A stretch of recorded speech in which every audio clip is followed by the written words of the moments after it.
we'll guide you through how to master compositing in DaVinci Resolve. If you find this helpful, consider subscribing and liking the video. First, open DaVinci Resolve on your desktop and go to the Edit page.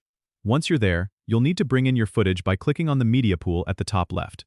Drag and drop your clips onto the timeline to start working. Next, go to the Effects library, which you'll find on the left side.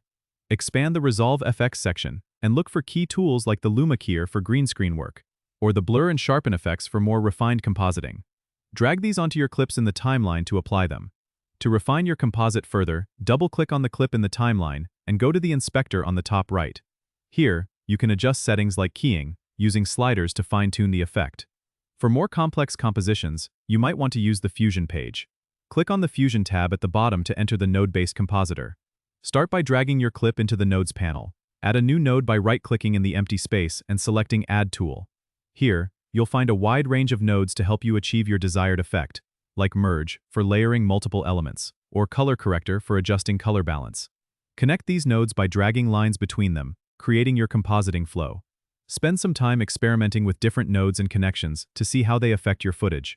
Remember, compositing in DaVinci Resolve is all about layering and masking, so don't hesitate to try different techniques and see what works best for your project.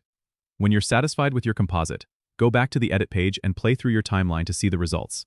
If everything looks good, you can move on to the Deliver page to export your final video. Don't forget to subscribe and comment if this helped you out.